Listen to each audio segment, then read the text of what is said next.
اعوذ باللہ من الشیطان الرجیم بسم اللہ الرحمن الرحیم الصلاۃ والسلام علیکہ یا رسول اللہ صلی اللہ علیہ وآلہ وسلم۔ السلام علیکم ورحمۃ اللہ وبرکاتہ۔ پچھلی 3 ویڈیوز میں ہم آپ کو حضرت سالم رحمۃ اللہ علیہ جن کی درود شریف کی کتاب انوار الحق بہت مشہور کتاب لکھی گئی ہے، تو حضرت سالم رحمۃ اللہ علیہ کی جو لائف کی سٹوری ہے وہ بیان کر رہے ہیں درود شریف لکھنے کے حوالے سے۔ حضرت سالم رحمۃ اللہ علیہ کہتے ہیں کہ 1948 میں نے حضور پاک صلی اللہ علیہ وسلم کو ایک طویل خواب میں دیکھا کہ اس دوران آپ صلی اللہ علیہ وسلم مجھے فرما رہے ہیں کہ تو کیا چاہتا ہے؟ تو میں نے عرض کی کہ میں چاہتا ہوں کہ آپ صلی اللہ علیہ وسلم ان درودوں پہ نظر فرمائیں جو میں نے لکھے ہیں۔ تو آپ صلی اللہ علیہ وسلم نے قبول فرمایا اور فرمایا کہ میں نے انہیں دیکھ لیا ہے۔ اس خواب کے بعد میں نے ان درودوں کو جمع کرنا شروع کر دیا۔ پھر مجھے دوبارہ ایک خواب میں آپ صلی اللہ علیہ وسلم کی زیارت ہوئی تو میں نے ان درودوں کو شائع کرنے کی اجازت مانگی تو آپ صلی اللہ علیہ وسلم نے اجازت دے دی۔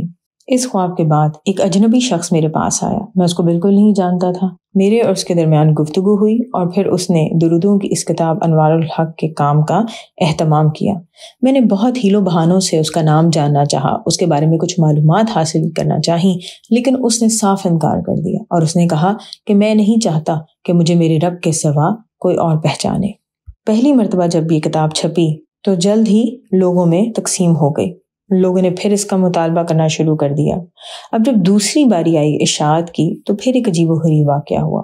اب پھر میرے پاس ایک اجنبی شخص آیا، یہ پہلے والا شخص نہیں تھا۔ یہ دوسرا جو اجنبی شخص میرے پاس آیا، اس نے ایک چادر لی ہوئی تھی اور ایک ایسا لباس پہنا ہوا تھا جو بغیر گریبان کے لباس ہوتا ہے، اور اس کی ظاہری حالت ایسی تھی کہ اس پہ ترس کھایا جائے۔ میرے اور اس کے درمیان گفتگو ہوئی اور اس نے دوسری اشاعت کے بھی تمام اخراجات کا انتظام کیا اور چلا گیا۔ لاکھ کوشش کے باوجود اس شخص کا نام اور اس کے بارے میں کچھ بھی نہیں جان سکا میں۔ تیسری بار جب یہ کتاب شائع ہونے لگی تو اس کے تمام اخراجات الحاج احمد حسین الشمرلی نے اللہ تعالیٰ کی رضا کے لیے برداشت کیے، اور انہوں نے کئی مرتبہ مجھے اس بات کا ذکر کیا کہ وہ نہیں چاہتے کہ ان کا نام اس سلسلے میں آئے۔ کتاب کی چوتھی اشاعت کا ذمہ بھی انہوں نے ہی اپنے سر اٹھایا۔ پانچویں اشاعت اللہ تعالیٰ کے فیض اور اس کی توفیق اور رسول پاک صلی اللہ علیہ وسلم کی برکت سے ہوئی۔ یہ سب کچھ رسول پاک صلی اللہ علیہ وسلم پر درود شریف بھیجنے کی برکت سے ہے، ورنہ ایک سپاہی ہونے کی حیثیت سے میں اس کتاب کو کیسے شائع کر سکتا تھا۔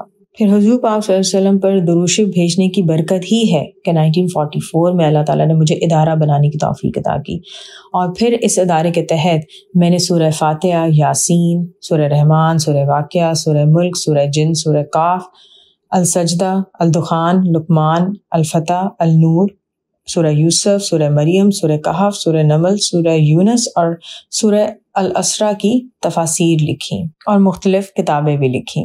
حالانکہ میری مہارت اور تجربہ اس میں سے کسی چیز کا بھی اہل نہیں، بلکہ یہ سب کچھ رسول پاک صلی اللہ علیہ وسلم پر درود شریف پڑھنے کی برکت سے ہے، اور میری یہ تمام کتابیں مختلف اسلامی ممالک میں تقسیم ہو رہی ہیں۔ حضرت سالم رحمۃ اللہ علیہ کہتے ہیں کہ یہاں میں ایک واقعہ آپ لوگوں سے شیئر کرنا چاہتا ہوں۔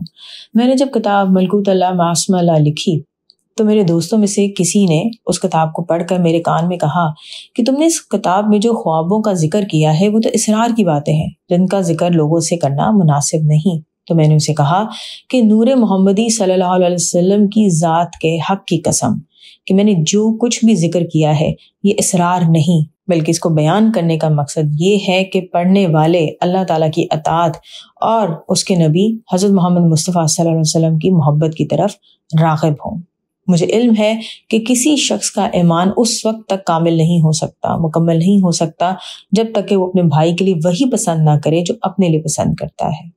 لوگوں میں بہت سارے ایسے لوگ ہیں کہ جن کے دلوں کے آسمان صاف ہیں، ان کے نفسوں کی زمین روشن ہوتی ہے، اور وہ بیداری کی حالت میں حضور پاک صلی اللہ علیہ وسلم کو نہ صرف دیکھتے ہیں بلکہ آپ صلی اللہ علیہ وسلم سے حالات کی درستگی کے متعلق سوال بھی کرتے ہیں، تو آپ صلی اللہ علیہ وسلم انہیں ان کاموں کے لیے ہدایات فرماتے ہیں تاکہ ان لوگوں کو ان کاموں میں کامیابی ملے۔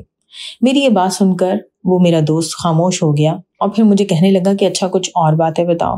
تو میں نے اس سے کہا کہ ایک طرف تو تم مجھے اسرار چھپانے کا کہتے ہو اور دوسری طرف مزید جاننا بھی چاہتے ہو۔ اب آپ دیکھیں یہاں سے ہمیں ایک اور لیسن ملتا ہے کہ اگر آپ اپنے مبارک خوابوں کو لوگوں کے ساتھ اس نیت کے ساتھ شیئر کریں کہ لوگوں کو اللہ اور رسول صلی اللہ علیہ وسلم کی محبت کی طرف لے کر آئیں گے تو یہ بھی ایک عظیم کام ہے۔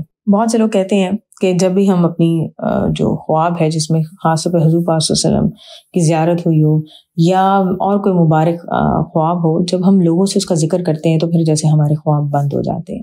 دیکھیں، نظر برحق ہے، ظاہر ہے آپ کا خواب سن کے بہت سے لوگ خواہش کریں گے کہ کاش ہمیں بھی ایسا خواب ہے۔ لوگ یہ بھی سوچتے ہیں، جیسا سوال کرتے ہیں کہ ہم اتنا درود شریف پڑھتے ہیں یا ہم اتنی عبادت کرتے ہیں، ہمیں ان جیسے خواب کیوں نہیں آتے؟ تو یہاں پہ میری جو عاجزانہ عرضی ہے وہ یہ ہے کہ اگر جب آپ کو کوئی ایسے خواب دکھائے جائیں جو لوگوں تک نہیں پہنچانے، تو آپ کو بتا دیا جاتا ہے کہ یہ آپ نے کسی کو شیئر نہیں کرنا۔ اگر خواب کو آپ کو ایسا دکھایا جائے کہ جس میں کسی دوسرے کے لیے پیغام ہے، تو آپ کو ضرور وہ خواب اس بندے یا بندی تک پہنچانا چاہیے۔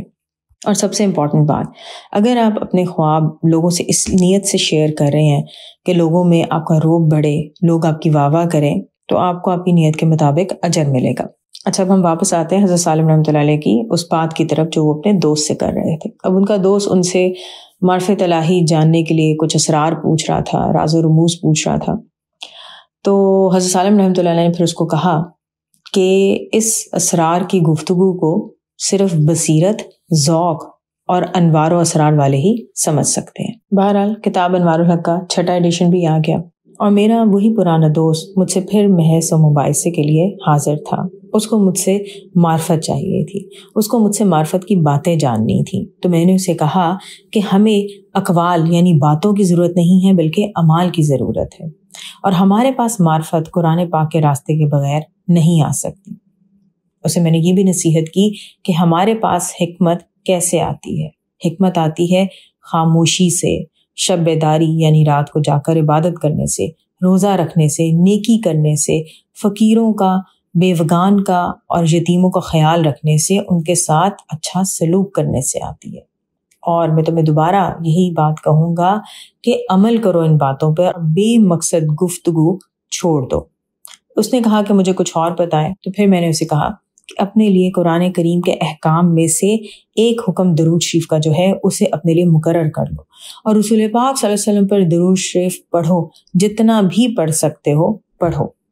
مساکین پر صدقہ کرو، چاہے تمہارے پاس آدھی روٹی ہی کیوں نہ ہو۔ اس نے مزید نصیحت مانگی، تو میں نے اسے کہا کہ معرفت کا سب کچھ کہا نہیں جاتا، اور یہ کہ جو بھی کہا جاتا ہے وہ اسی وقت کہا جاتا ہے کہ جب اس کا مستحق موجود ہوتا ہے۔ بہرحال تم قرآن پاک کی تلاوت کرو اور صدقہ خیرات کرتے رہو۔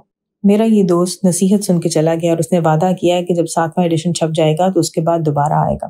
حیرت کی بات ہے کہ کافی عرصہ گزر گیا ہے، وہ دوبارہ نہیں آیا، اور مجھے لگتا ہے کہ وہ شاید آئے گا بھی نہیں۔ وہ شاید ڈر گیا ہے اس بات سے کہ میں نے اسے کہا تھا کہ مسکین یا یتیم پر خیرات خرچ کرو، اپنی روٹی کو تقسیم کرو۔